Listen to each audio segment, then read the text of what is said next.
I'm gonna make some mussels, and I am going to flex my culinary muscles by making a super sustainable ingredient delicious.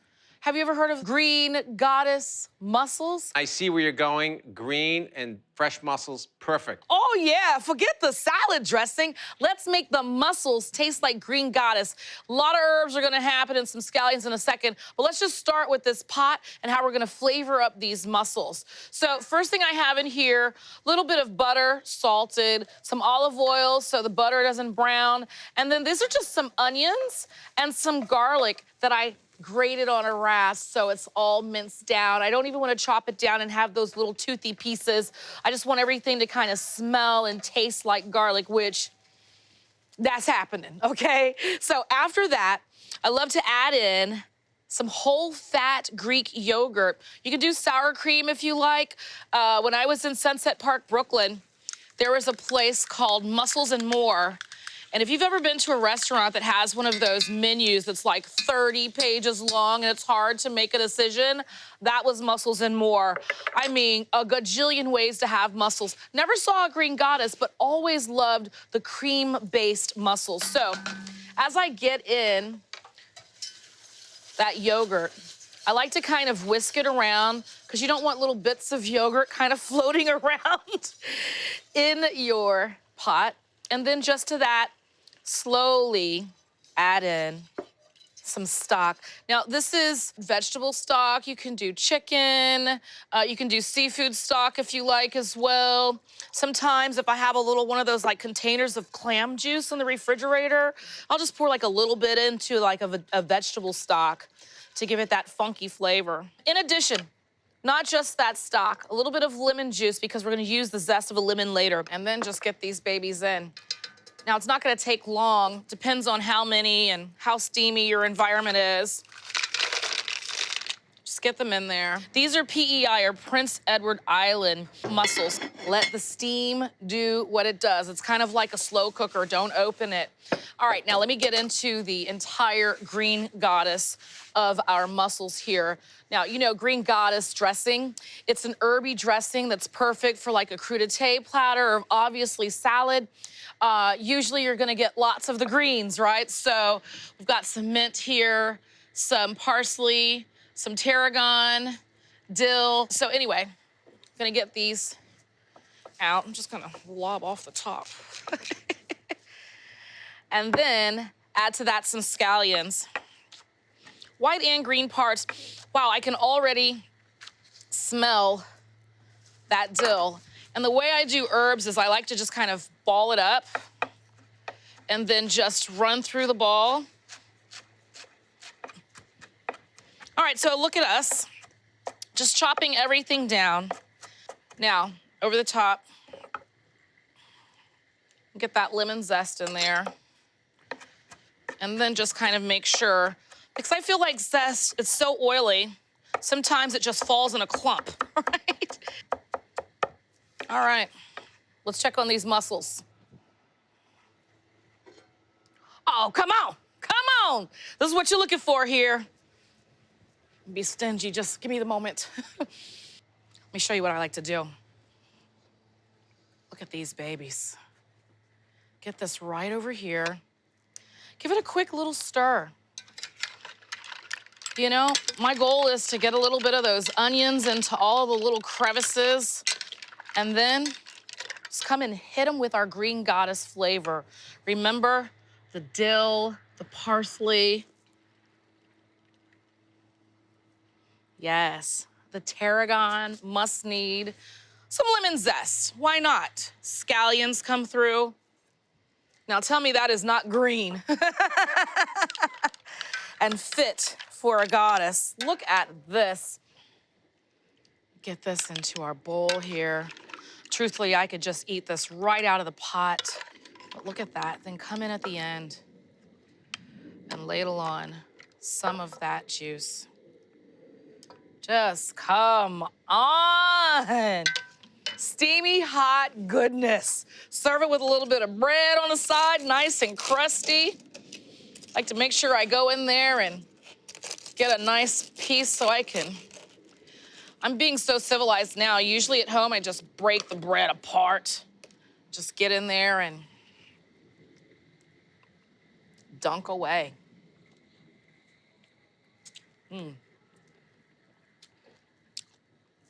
Just from that quick toss with all of those herbs, the stock, and the little zip that you're getting from that yogurt, it just all comes together.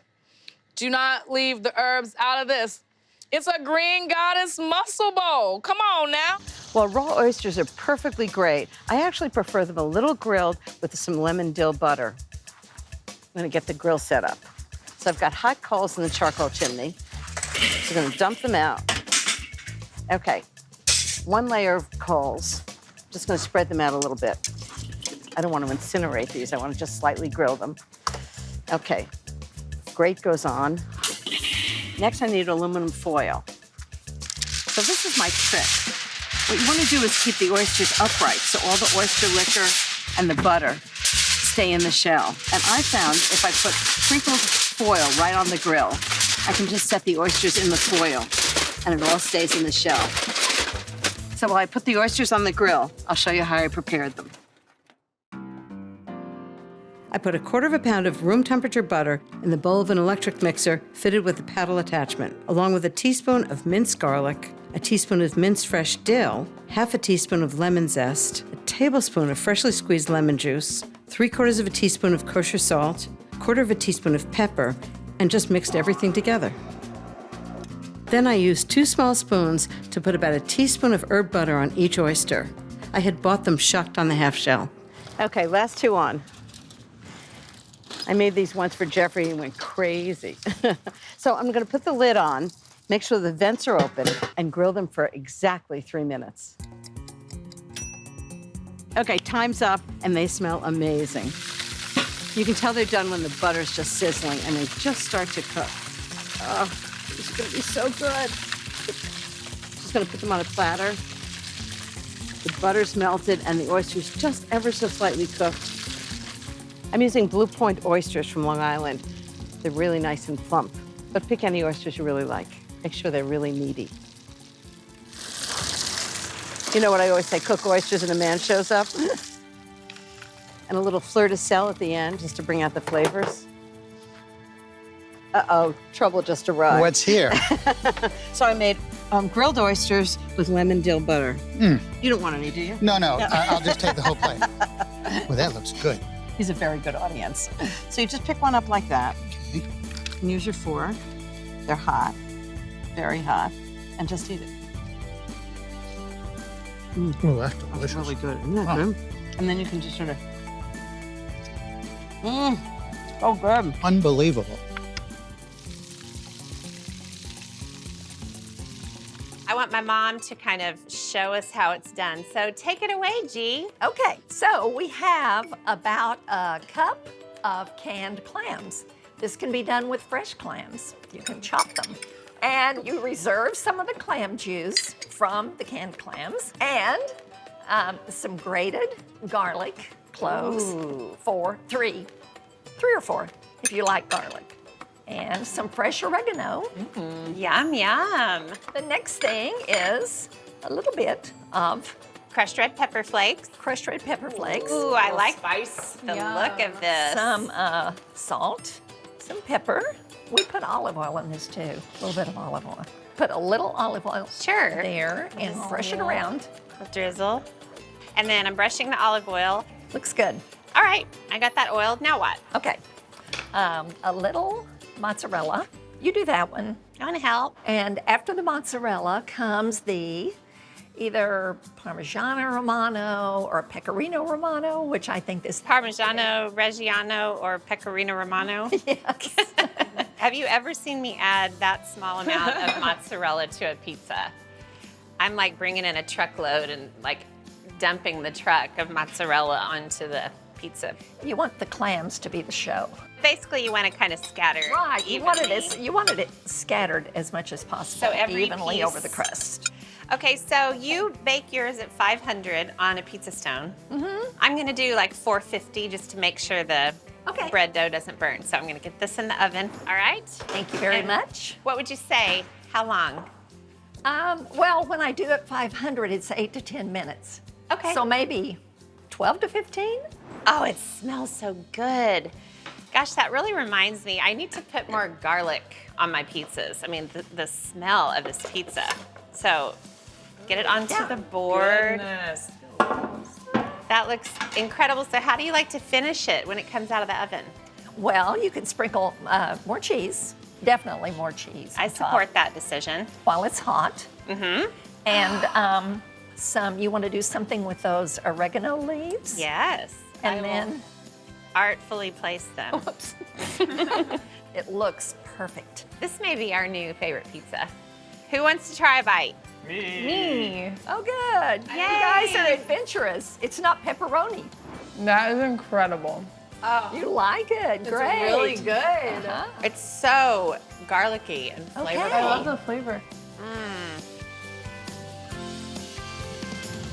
Stuffed clams, oreganata with harissa. These are the little necks, okay? So what we did is I soak these, my way, I soak these in a bowl with cornmeal in it, and I keep the water running, and I brush them, and I put it in there at least an hour, and I have the water run. They eat the cornmeal, and it disgorges any stuff from inside, so you get them really clean. But you gotta make sure you trust someone to buy these. They gotta be fresh. They should be never open. When you buy them, you simply put them on a tray, put them in a 425-degree oven, closed, just until they open. It's easier than like trying to do this, to shuck them, okay? And then when they come out like that, you just open them like that. And That's a really great tip because that's one of the hardest things about doing a clam or an oyster dish is having to shuck them at home.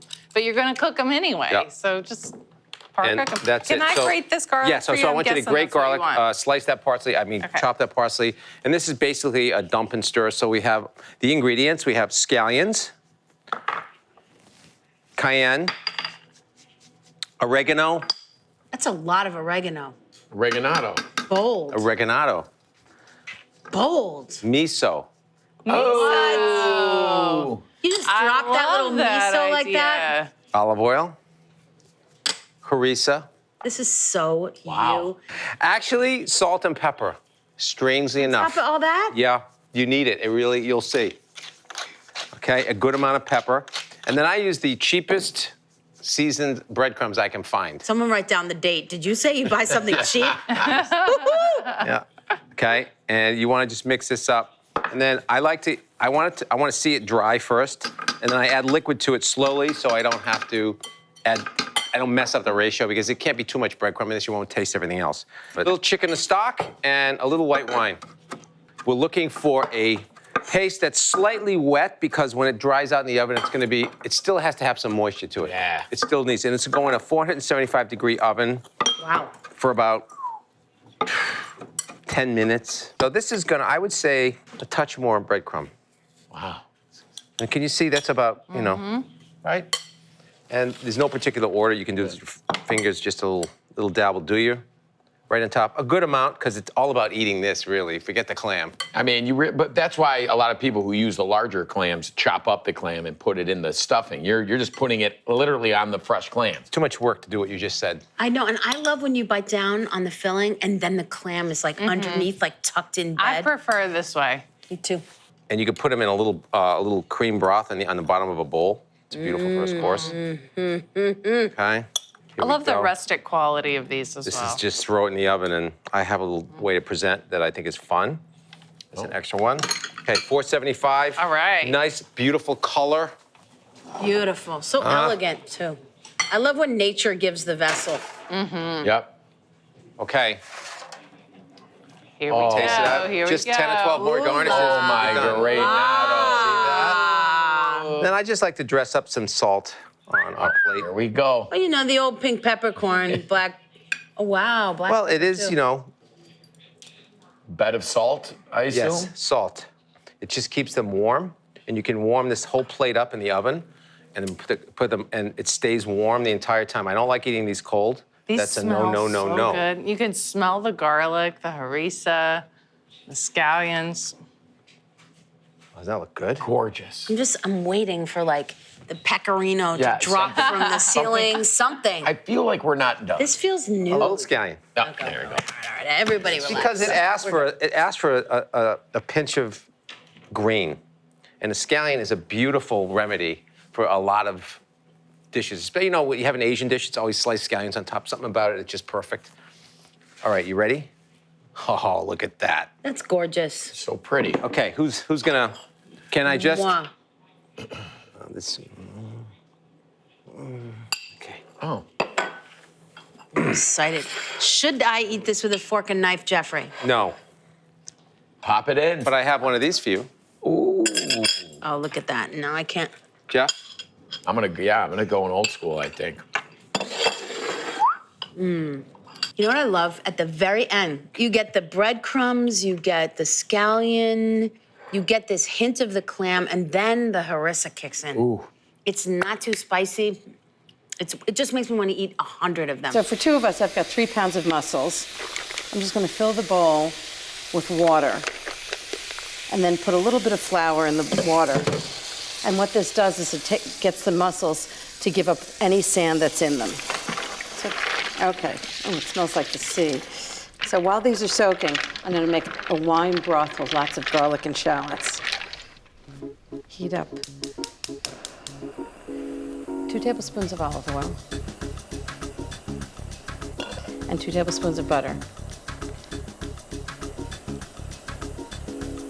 1 cup of chopped shallots, right into the oil and butter. And then I need like 5 or 6 cloves of garlic. Just chop them up. This is a really garlicky dish. It's wonderful. Okay. I'm just gonna cook these for a few minutes until the shallots are translucent and the garlic's cooked. In the meantime, I'm gonna get some tomatoes ready. I need about 1/2 cup of canned tomatoes. I'm just gonna chop them up in the measure. They don't have to be perfect, just a rough chop. Okay, now I need a little saffron, which I love. It's the stamens of crocuses, which is why it's so expensive. I'm just gonna put about 1/2 teaspoon of saffron in. I can smell the saffron already. I need some fresh parsley. Okay, right in. Some fresh thyme. Not the stems, just the leaves. That's about 1/3 cup of parsley and about 1 tablespoon of thyme. Okay, that should do it. Okay, now I need a cup of white wine. I picked a really nice dry white wine, something I drink for dinner. And this is what's gonna steam the mussels. Now I'm gonna see how the mussels are doing. So they've been soaking in the flour, and you can feel a little bit of sand, so it was good that we did it. And just make sure they're all closed really tight. So this one doesn't seem to want to close, so I'm going to discard that. I'm just going to take them out of the water, drain them into the broth.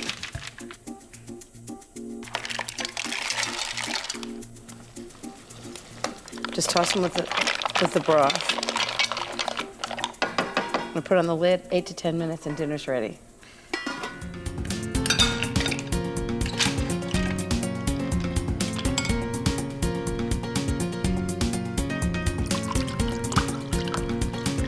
So what do you think we should do tomorrow? You know, I was thinking, let's just really take a little vacation and go to Sag Harbor. I'll take you for a walk. On the dock? Yeah, we'll look at the boats. Okay. Walk down Main That's Street? delicious. What a wonderful Saturday night dinner. Fried clams with a little bit of tartar sauce that is just fantastic. So you can see the top of the clam here. We're gonna actually cut this off. If we were doing steamers with this, they usually leave it on and then you eat it and you remove that part of the clam physically. We're gonna cut them off before we fry them because they're harder to identify. So I'm gonna come back here by the hinge and we're just gonna pull this guy right out. So I'm just going around. You can see there's your clam. Beautiful, fresh, has the liquid in there still. So we're gonna go above here with the liquid, scoop out the bottom. And then, like I said, we're gonna cut this off for this preparation. Now, for the marinade, so I have evaporated milk, couple shakes of whatever your favorite hot sauce is. Obviously, if you don't like it hot, you can eliminate the hot sauce. A little bit of salt and pepper. You don't have to go crazy on the salt because clams are already briny. Give this a little whisk. And in go your clams with any of that liquid that is still in them. And you're just gonna let them hang and marinate here until you fry them. So that part is done. So these are just underneath, hanging out. They could hang out in there for about an hour. For your batter, corn flour, about a teaspoon of garlic powder, about a teaspoon of onion powder, salt and pepper. Whisk this together. So now our dredge for the fry is ready. So I'm gonna bring this whole game up here. Wow, we got a whole new setup. In this mixing bowl, this is a little cheat. You go to the grocery store, I bought pre-made horseradish sauce. There's many brands out there. Pick the one you like the best, about a cup. That is the start of this. So that goes down. To that, I'm gonna add about a couple tablespoons of fresh dill. I'm going from end to end here. We're getting the little bit of stem, cutting it very fine, and that is gonna go in. Dill and seafood to me are like peas and carrots. They're just happy together. I'm gonna put about 2 tablespoons, 3 tablespoons of whatever your favorite sweet relish is. If you wanna use a hot relish, you could do that also. It's just kind of your choice. I'm gonna put the juice of 1 lemon. It's a little seedy, so we hold it straight up. This is a good trick too, just the power of hand. And then last but not least, we are gonna do some grated onion. Now you could do a very fine mince on the onion here, but I'm gonna use the Angel Symon, my mom trick. Whenever it said minced onion, she would take her box grater. You're done in seconds. And we just take that and we throw the onion in also. We whisk this all together now. And we have this sharp with the onion, sweet with the relish, a little bit of heat from the horseradish. All right, a couple shakes of hot sauce, depending on your level of love of spice. Now our dip is done. Now these clams, Liz, they've been marinating in here for about a half hour, and we're just gonna put them right into that corn flour dredge. So does the condensed milk make them tender? It's an evaporated milk, so it kind of gives them some flavor, and it helps the corn flour stick. And I just have a neutral oil here to fry in. The fryer oil is at about 350. I'm gonna fry them until they're golden brown. They're only gonna take about a minute.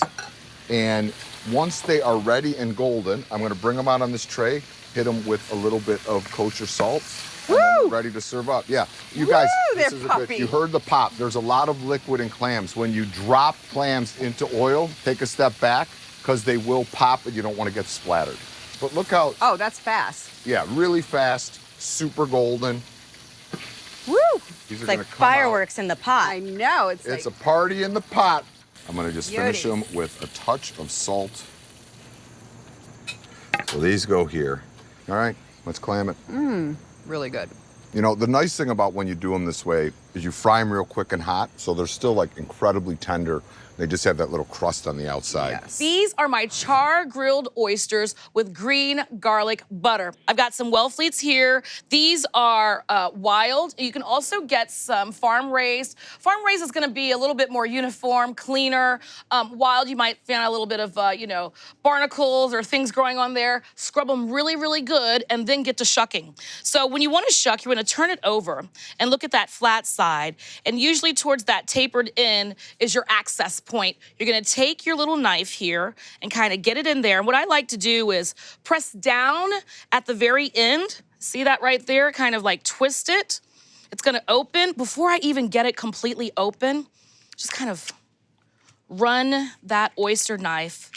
That's gonna release it from that top, right?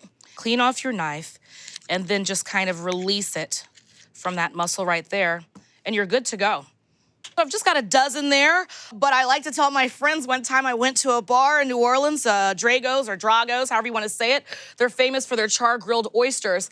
And I ordered a dozen, and I thought that was gonna be enough. And then I was like, done with that, ordered another dozen and another dozen.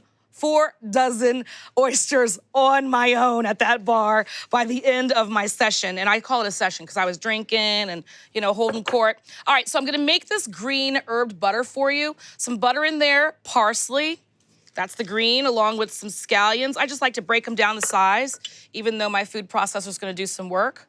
A little bit of lemon juice and lemon zest, garlic, and some Italian seasoning. And if you like, you can add some red chili flake. I usually add that to my Italian seasoning at home anyway, and just pulse it. Really blend it all the way together. Oh yeah. So I'm just gonna move this around. Now, you always hear those stories and you wonder if it's ever gonna happen to you if you're an oyster lover. You go into some place and you order oysters and you hear the story of someone cracking open an oyster and finding a pearl. It's happened to me twice. And I actually took them to jewelers, and they're actually little tiny pearls, but I was just so excited about it. I like to add in some salt, just a little bit, especially if you're using salted butter, and then crack in some black pepper. Okay, and everything's gonna blend in. All right, let me show you how beautiful this is. Like I said, perfect for things that come out of the ocean, all right? Parsley, scallions, lemon zest, keep it nice and bright, some lemon juice, garlic, Italian seasoning. What is not to love? Smear this on some fish and put it into like a parchment pouch, but instead today, right on top of our oysters. Okay, let's bring these babies up, all cleaned and shucked. And then I like to use 2 spoons and just get some butter out. As you can see, this is enough butter for that day at the bar. And I'm using my baking rack. Now, the baking rack, if you'll notice, it's upside down. So the little foot or the feet are facing up. So instead of putting these directly on the grill and one by one taking them, it's nice to just old tool, new trick, your baking rack. Now I'm just gonna make a very quick topping. Some panko crumbs, put in some parsley. This is some Parmesan cheese. Mix that up. You might say cheese and oysters? Of course. Have you ever heard of Oysters Rockefeller? Now, Oysters Rockefeller is way more involved. It's gonna have like some sauteed spinach beneath it and a different topping, but this is an easy way to get that oyster flavor on the grill without doing a lot of work. Let's give it a little toss. And then just kind of come in and right over the top. All right, so I've got my grill now screaming hot as you can get it. 500, 600 degrees, whatever works. We're gonna put this right over the direct heat of the grill and just cook it until everything is nice and bubbly and golden brown. Now I'm putting them in a plate filled with like some coarse salt. That's just for plating.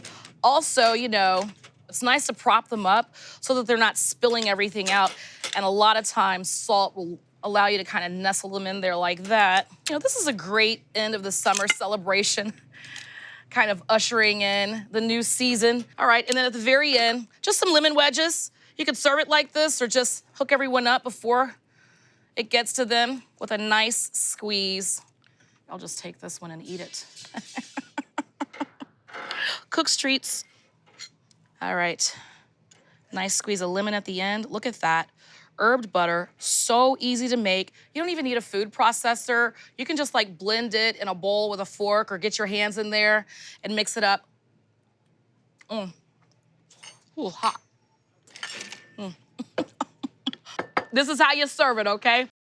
So the first thing I do for the kitchen clam bake is heat up some olive oil, add onions and leeks. It's just 3 cups of chopped onions and 2 cups of chopped leeks, and just saute them for about 15 minutes, just until they're really caramelized. I've made this clam bake so many times, and all I remember is the times I screwed it up. Once I remember I made it for Patricia Wells, my friend who writes cookbooks in Paris, and I completely forgot to put the wine in. and it was like, why isn't it steaming? And I used to do it with lobsters, and once I took the lobsters out while I was serving the clam bake just to keep them warm in the oven. And then the next day, Geoffrey said to me, that was delicious, but I don't remember having a lobster. And I was like, Oh my God, the lobsters are still in the oven. That was the next morning. But you know what? There was so much going on in the Clambake. It was so much fun to eat that I actually didn't make it with lobsters again. Okay, now I'm gonna layer all kinds of good things. Yukon Gold potatoes right in the bottom. I wanna make sure they're all spread out in one layer so they cook evenly. I've got 1.5 pounds in here. And then kielbasa. I just love the kielbasa. I love the spices in the kielbasa and the flavor of it. It really seasons the broth, and it's so good to eat with the clams. And the amount on the kielbasa is 1.5 pounds. A tablespoon of salt. It's a big pot. Half a tablespoon of pepper. So this is gonna make cooked seafood, but it's also gonna make the most delicious broth. And I serve both of them. So that's the base. The potatoes and the kielbasa are gonna cook together. And then I'm layering on top 2 different kinds of clams. These are little neck clams, 24 of them. I mean, this is about as easy as it gets, isn't it? Okay, the next clams are steamers, 1 pound of them. Just make sure they're all really well cleaned. They're scrubbed and have no sand in them. This isn't a clambake that you want sand in. And next I'm gonna put in mussels that have been debearded and scrubbed. Just layer it on top. I'm adding 2 pounds of them. Next, it's 2 pounds of shrimp. And I do them in the shell. I think they cook really well in the shell, and then everybody can peel their own. Kind of makes it fun. And the last thing is an entire bottle of white wine. And pick something you want to drink with it. So I'm doing a white Chateauneuf du Pape. It doesn't have to be really expensive, it just has to be pretty good wine. And pour that on top. I mean, how bad can that be?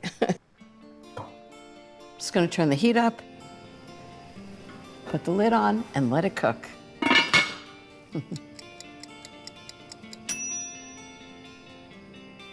I think the clambake smells ready. You like that I have my own cup for the broth? Okay, let's see how it's doing. This looks amazing. Wow. It's all cooked together. The broth looks amazing. It smells fantastic. So I'm gonna put it all in a big bowl and just let everybody help themselves. Look how fabulous this is. It's got kielbasa and clams and mussels and shrimp. You know, I've made this so many times, and usually I make it for kind of fancy things when people expect it to be really fancy. And I remember one time Geoffrey had investment banker friends coming. I knew they were gonna show up in like jackets and ties for dinner. So I made a big clam bake. Everybody had to take off their jackets. And I gave them all chef's aprons to put on. And they rolled up their sleeves, and they had the most fun. I think that first they were a little horrified that they had to eat with their hands, but then they really got into it, and it was so much fun. So I just put this right in the middle of the, whoa, man overboard. I put this right in the middle of the table. Everybody helps themselves. And then I give everybody a cup of broth. When I was a caterer, I used to do this, but actually on the beach. Trust me, this is easier. This smells so good. I taste all the seafood and the leeks and the kielbasa and the wine. This is really good. And there's no sand anywhere. Cheers. Linguini with the clams, or linguini vongole. The clams, I think, are most like vongole clams if you go to Italy, are these cockles from New Zealand, small, okay? These have been washed several times, soaked, washed again, scrubbed. But these are great because they're small.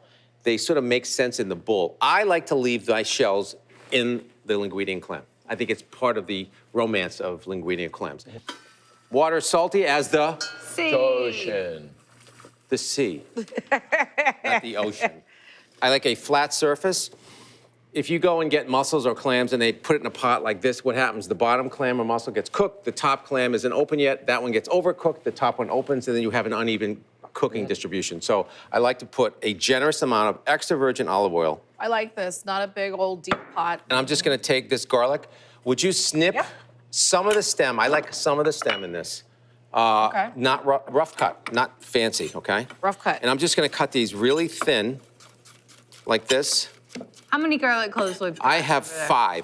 This is enough for 3, 4 This is people. a garlicky dish, isn't it? Well, it's supposed to be, but you wanna cut the garlic not too thin, not too thick, but it's really important that it's fresh and you cut it by hand. Okay. gonna put one more in. I think that is actually enough. Judging by what I have here, I think this is plenty. This Now, is odoriferous parsley. If you live in an area of the country like where I grew up, we didn't have fish markets, we didn't have access to fresh clams. I think canned clams are really good. Nothing wrong with canned Pasta clams. If you clams. follow the same method, it will do the same thing, but it's just a different flavor. So we're gonna do this in real time. The anchovy, the garlic, the shallot goes in. And the shallot is maybe controversial. I like shallot in this. For some reason, I think it's good. I'm gonna put a little pepperoncini. Well, it's naturally sweet the way the clams are and the pasta. Yeah, and we're gonna lower this now. It's getting up to temperature. We're gonna lower it so we don't wanna burn the garlic. Wow. You can take that ice. I've kept them cold, fresh, very clean. They go right in. And important here to notice, I'm gonna put a touch of parsley in early. I've always done this is the way I was taught. I think it actually, a little cooked parsley and fresh parsley makes some sense. I also think it goes in the clams as they're opening. I mean, A that little does wine. make sense. I'm not putting a lot of wine, but you do need this water. Be careful it's salty, just a bit. Just a bit. Okay. And then we are gonna cover this. A quick shake. You do not want to cook this a lot. Once they open, they're done. This should be open maybe in 3 minutes. It's kind of like popping popcorn, honestly, right? That's it. Just wait till they open and that's Basically, when it's open, the dish is done. And so this is why I love this dish. It seems complicated, but it's not. It's just fresh ingredient, salted pasta, good pasta, a lot of fresh parsley. And let's How long does it take those clams to open up? Let's take a look. It's been probably 30 seconds since I covered them. They're starting to open here. Yeah, I see a couple. Okay. So we're doing that because the steam is now hitting the top of the pan and pushing down, so they open evenly. If you had this pot off and uncovered, they would open at different times. So pasta's about a minute. You want it al dente, 80%. You can see that, right? Yeah. Oh, Maron, I mean, look at all them little clamettes. Really important. Why it's flat? Because it all cooks even. Get them out. They're done. They're done. I could do all these with just a nice piece of crusty bread. A piece of what? Crusty Yes, bread. you could. Look at those pieces of garlic floating in there. They're staying in there. So you want to get these out as quick as possible. But what you've done is you've stopped them from overcooking. Preserve Very the important. texture. Very important. Pasta is al dente. Guess where the pasta goes? Right in the thing. Right in Straight here. in the pan. No need to dirty a colander. Let's just put it right in. Colander, no. We want that pasta water. That pasta water, okay. And we're gonna let it do its magic. Do right your here. magic. This is so few ingredients for you, Geoffrey. I don't even see any garnishes. I'm really unnerved. Is it upsetting? No, I like it. So what's gonna happen is the liquid, as always, is gonna reduce, the oil is gonna stay, the pasta is gonna give its starch over, and this should start to be luxurious and creamy. Okay, I'm adding the pasta to the parsley, Wow. Okay. which means a lot of parsley. I heard that. Okay? This is so important. We are basically done. We're gonna add this back. Okay, My mouth is watered. right? Now the olive oil is really important at the very end. Olive oil, when it cooks, flavor goes, garlic gets infused. This now is grassy and green, and you need that sort of flavor differential. So, okay, let's do it.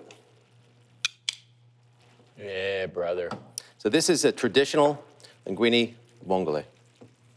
Bravo. No cheese. Okay, you ready? Okay. Oh, wow. Yes. Oh, okay. All right, there you so go, can Katie. I serve myself here? Yes, No, right out of Katie, that. that's your happiness right there. That's your whole bowl. All right. I'm gonna get some of this beautiful Expertly pasta. Look cut at garlic this. and parsley, Look I at must this. say. Oh my gosh, When you want something Geoffrey. rough cut, holler at me. This is a Okay. beautiful I'll thing. do the rest. Rustic. You All just right, eat that. all right. I'm gonna eat mine. You get everybody else plated up here. Got to get a little cockle out of the shell. My mother's favorite pasta. This? I'm gonna do that a little closer so Katie can have some room to eat there.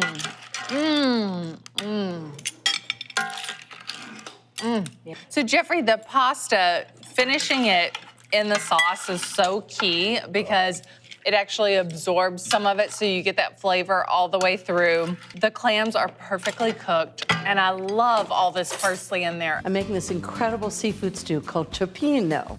First, I need seafood stock to make the base of the stew. So the base starts with fennel and onions. I've got 2 cups of diced fennel, 1.5 cups of diced onions. I've just cooked them in a little olive oil just until they're tender, about 10 minutes. Okay, now I'm gonna add 3 cloves of garlic, 1 teaspoon of whole fennel seeds. Really gives us an intense fennel flavor. Just really good with seafood.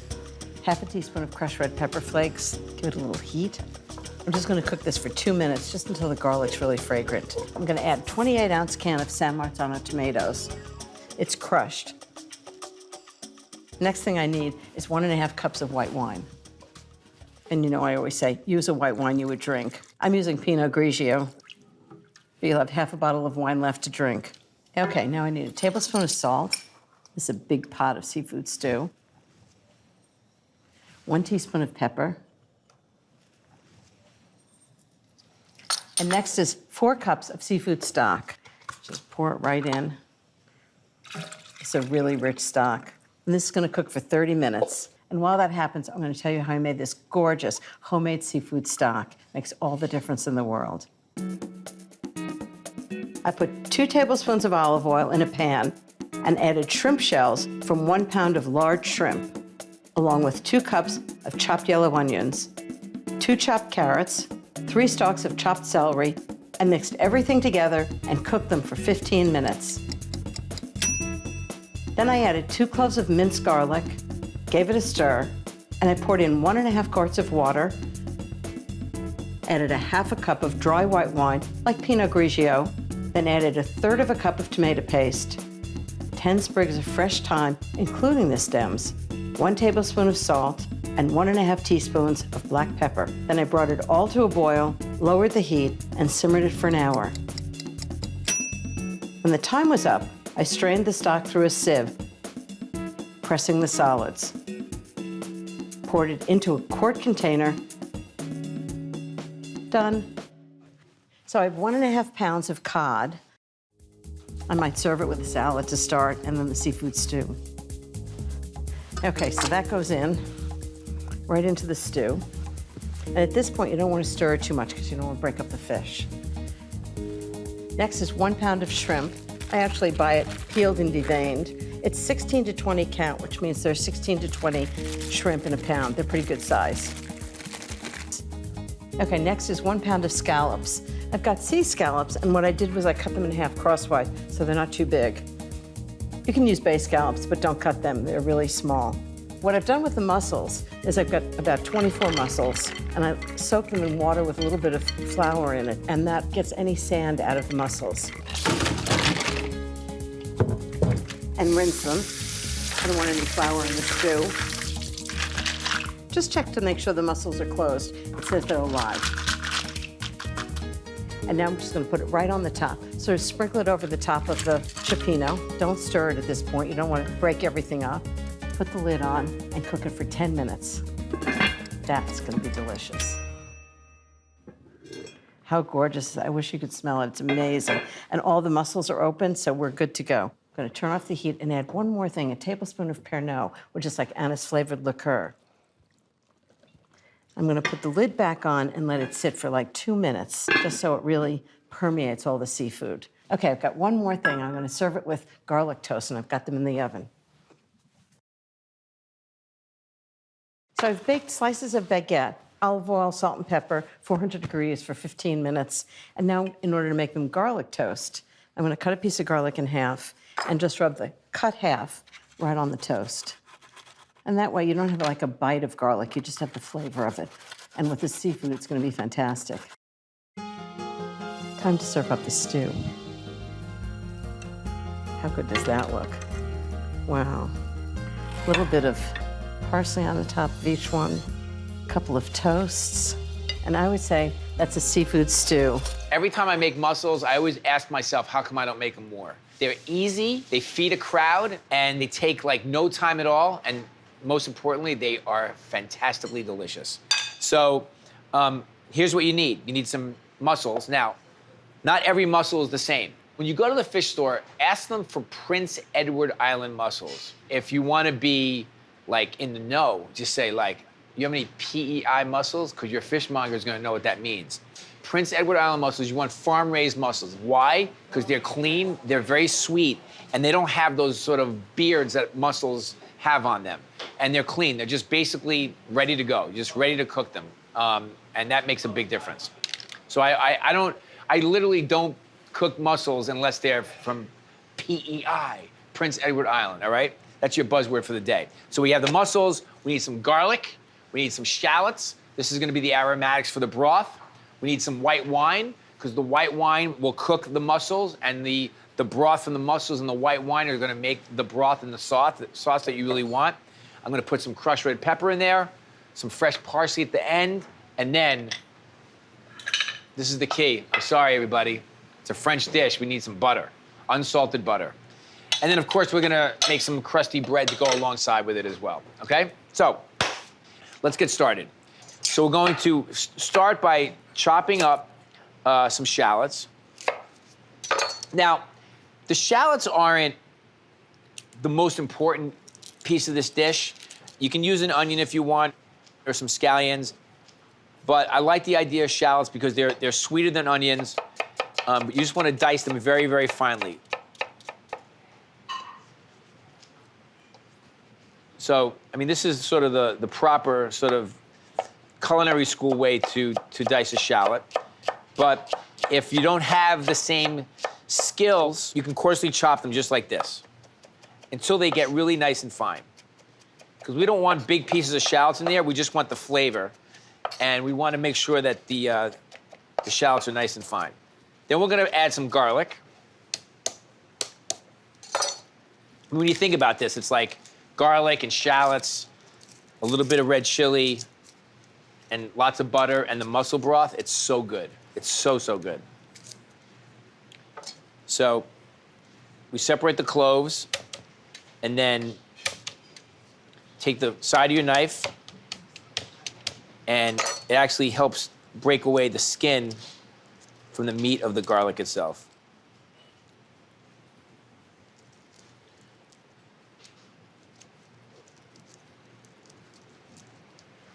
Okay, perfect.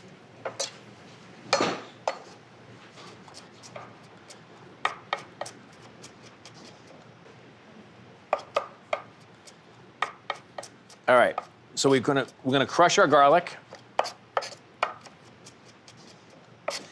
And I like to crush my garlic so that when it's cooking in the pot with the mussels, it actually kind of just dissolves and becomes part of the broth. So you're not like biting into a big piece of garlic. I can already taste the mussels. I can smell them right here. When they start to cook in that broth with the wine and the garlic and the shallots, and then you finish it with some beautiful butter, or as I like to call it, butter.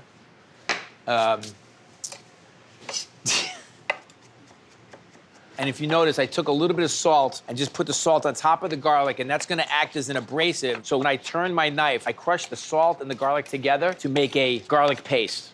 So we're gonna start with a little bit of light oil, just to kind of sweat the garlic and the shallots. I'm gonna use canola oil. And I'm gonna put the shallots in, and the garlic. And I don't want the garlic and the shallots to cook too much, just to sweat a little bit. And then we're gonna put the mussels right on top.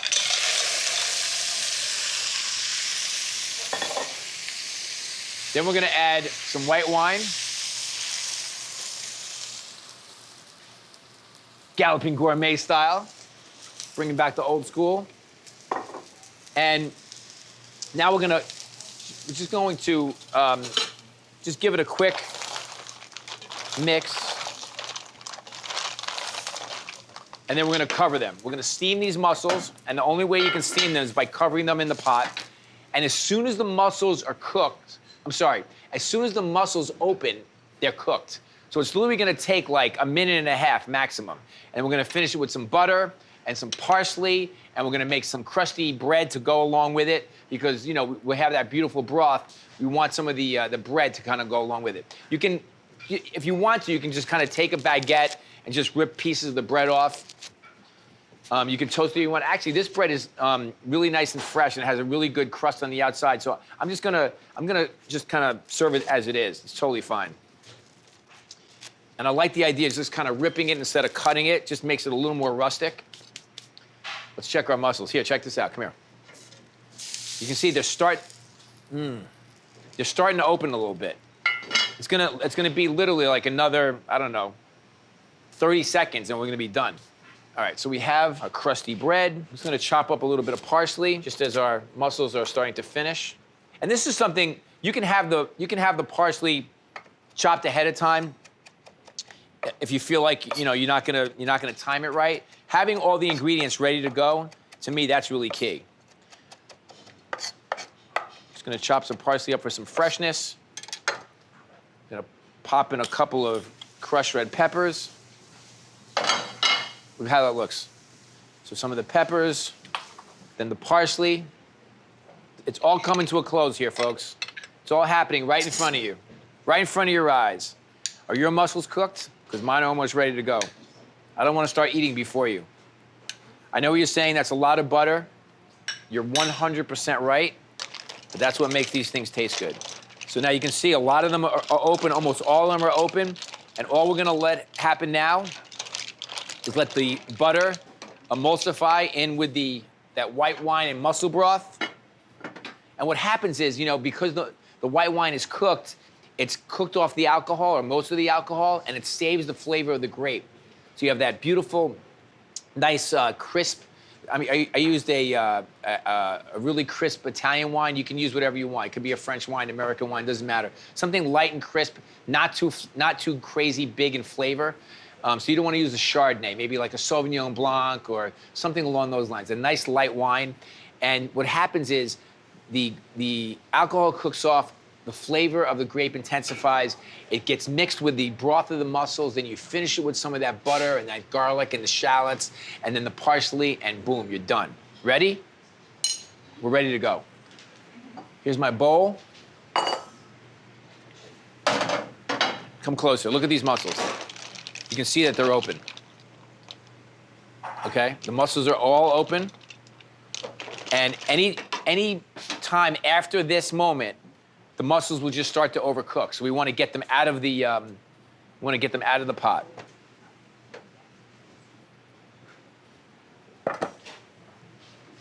Then I'm gonna ladle them right in.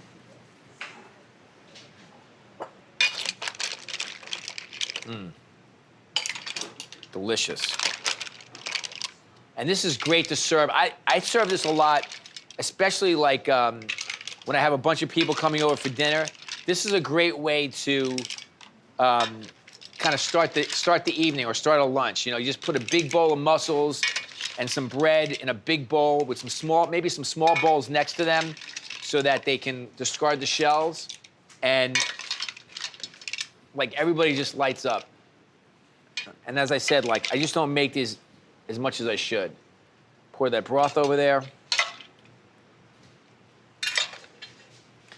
And then you can just put the crusty bread right on top, just like this. A little more parsley. Moule manière. So easy. I mean, we did that like in 5 minutes. It's crazy. I mean, look at this. That's what you want to see. Plump, juicy, sweet. So great. I actually love clam chowder. But sometimes I find it too bland or sort of too finely diced. I like when it's like a stew. It's got filled with clams and vegetables. So that's what I'm going to do. So I'm going to start with onions. Got a little bit of butter. So it's 8 tablespoons of butter. I think the base of any good soup is onions, just sautéed really slowly so that they get really caramelized, have lots of flavor. Okay, into the pot. That's about 2 cups of onions. And these are going to sauté for about 10 minutes. And in the meantime, I'm going to get to work on the celery, carrots, and potatoes, all medium diced.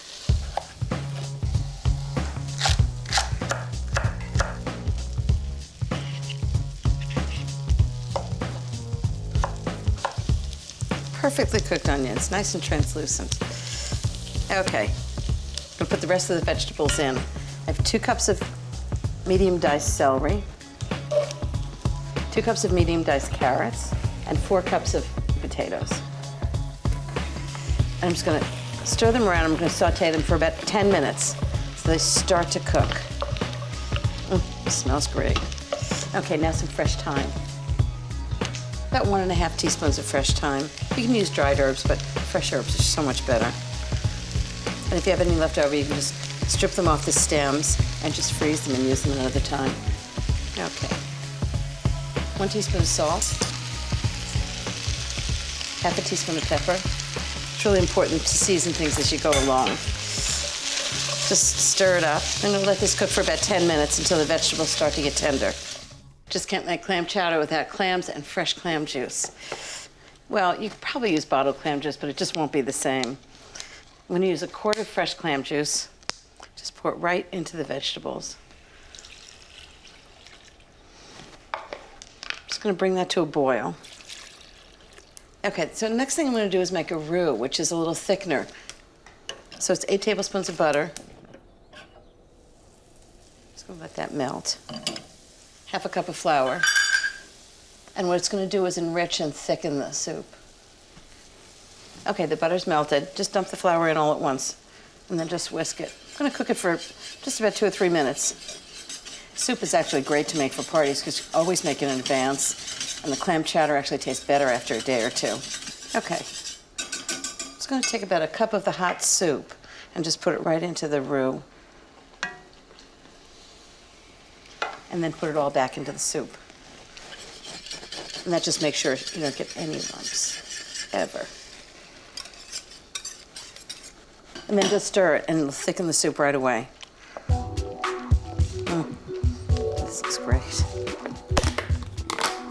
Okay, it's time for the clams. So what I'm doing here is I'm just gonna removing the sort of black part of the clam so I get the good meaty part into the soup. The rest is a little chewier, it's not so flavorful. This is about 1.5 pounds of clams. Probably serves about 6 to 8 people. I add the clams at the end because you don't want them to get tough. You don't want them to overcook at all. Okay, now into the pot of clam chowder, and I'm just gonna cook them for about 2 minutes, just enough to heat them up. Just gonna stir them in.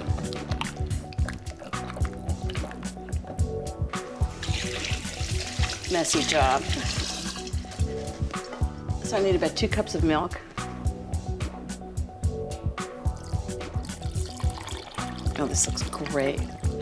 Seriously delicious East Hampton clam chowder. Let me just check for seasoning, always a good idea.